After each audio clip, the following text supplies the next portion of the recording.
eu quero te convencer que a advertência não é eu vou te dar uma advertência. Não é disso que se trata. Não é de, eu vou te dar uma advertência, porque onde se viu isso, né? Não, não. Dono de empresa, todos os dias eu estou aqui compartilhando conteúdo para você que é dono de empresa. Já segue meu canal, já me acompanha, porque a informação aqui é informação para te ajudar a colocar tua empresa nos trilhos. Eu vou acabar te dando uma justa causa? Não, não. Você não vai ficar pedindo aquela advertência para o teu contador fazer. Deixa teu contador em paz. Gente, contador faz contabilidade. Ele manda para você aquela advertência que sai do sistema da contabilidade. E o que acontece?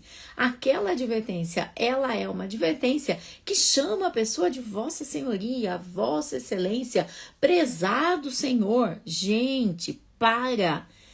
Vossa Excelência, Vossa Senhoria é papa, é juiz, essas coisas, não a pessoa que trabalha com você. A pessoa que trabalha com você precisa receber uma advertência que tenha o caráter de orientar. Orientar, é só isso. Porque se você dispensa a pessoa com todos os seus direitos, o juiz vai dizer que você não a orientou. Carmen, mas eu orientei. Mas não documentou, gente, não documentou. Não basta a esposa do rei ser fiel. Ela precisa parecer fiel. Entenda isso. Não basta você falar. O óbvio, a gente tem que falar até mesmo em casa, ok? Mas na empresa, o óbvio, ele tem que estar escrito. E o juiz entende que você cuida da sua equipe, das pessoas que trabalham com você, quando você documenta as advertências. E a advertência não é esta que você faz lá com Vossa Senhoria, Vossa Excelência, de acordo com o artigo 482, se isso se repetir, poderá chegar na justa causa. Para!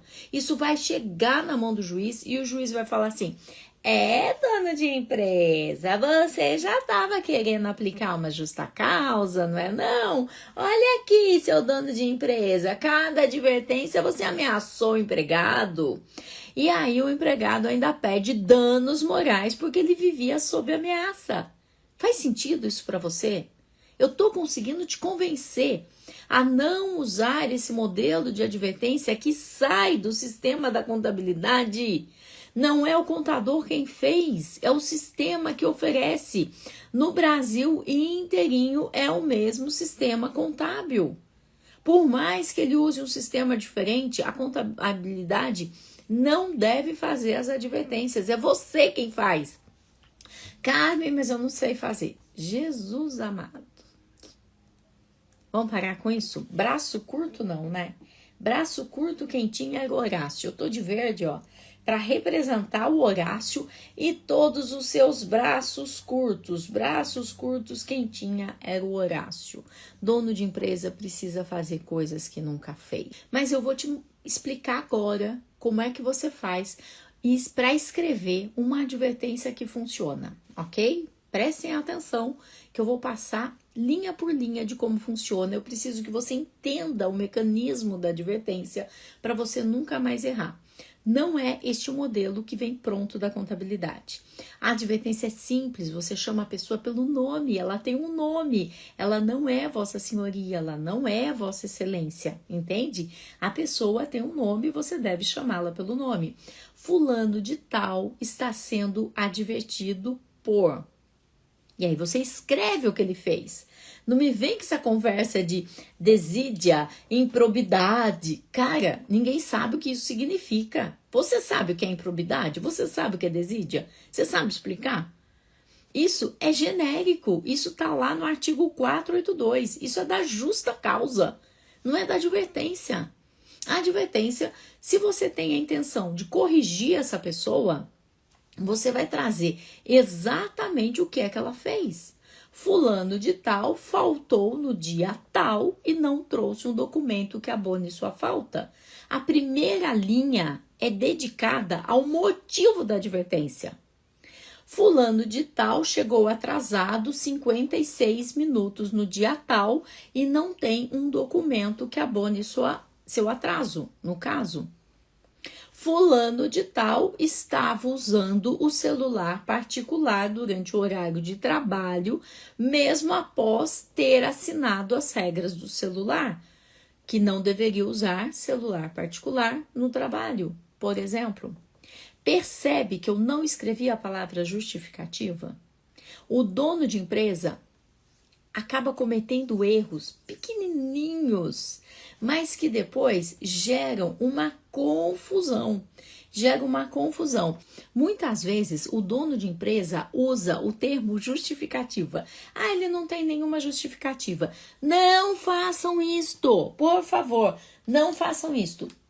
Por que você não pode fazer isso? Porque justificativa, perante a lei, eles se referem à justificativa legal, ou seja, uma justificativa que está entre os motivos pelos quais ele poderia faltar. Por exemplo, se ele foi prestar testemunho dentro de uma audiência, por exemplo, se ele tem um atestado médico, por exemplo, se ele está acompanhando um filho menor de 6 anos de idade uma vez ao ano ao médico. Então, isso são justificativas legais. Por exemplo, se faleceu pai, mãe, avô, filho, irmãos, são justificativas legais. Por exemplo, se ele vai casar ou se nasceu um filho, todas essas justificativas são justificativas legais. Mas, quando o dono de empresa fica usando no dia a dia e fala, ah, fulano não tem uma justificativa, o que é que entra na cabeça do teu empregado? Eu tenho sim uma justificativa. Eu acordei e o ônibus já tinha passado. E aí, você faz o quê? Não, mas isso aí não pode. Aí, você já está enrolado. Quando você vai escrever a política na tua empresa de faltas, você já tem que deixar claro que a pessoa tem que trazer um documento que abone a falta. Essa é a frase. Isso faz toda a diferença na cabeça do teu empregado.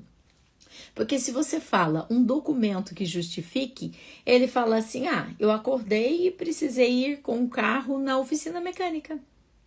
Mas você tem um documento? Tenho, tá aqui a nota fiscal do mecânico. Aí você fica cri, cri, cri, cri, cri, cri, cri. Aí você tem que ficar explicando, entende? Então, para evitar essa confusão na comunicação, utilize o termo documento que abone sua falta. Esse termo serve para tudo e ele não tem um sentido comum na cabeça do teu empregado. Senão tudo vai ser uma justificativa. Eu acordei e meu cachorro fugiu. Ok, eu entendo. Eu ia correr atrás do meu cachorro com certeza. Você acha que eu ia trabalhar sabendo que o meu cachorro fugiu? Tá doido? Tá doido, gente? Eu ia correr atrás do meu cachorro. Mas depois eu iria arcar com as consequências. Eu iria ter falta, eu iria perder o domingo, que é o DSR, ou domingo ou descanso semanal remunerado. Eu iria perder tudo isso. Mas eu ia atrás do meu cachorro, com certeza. Entende?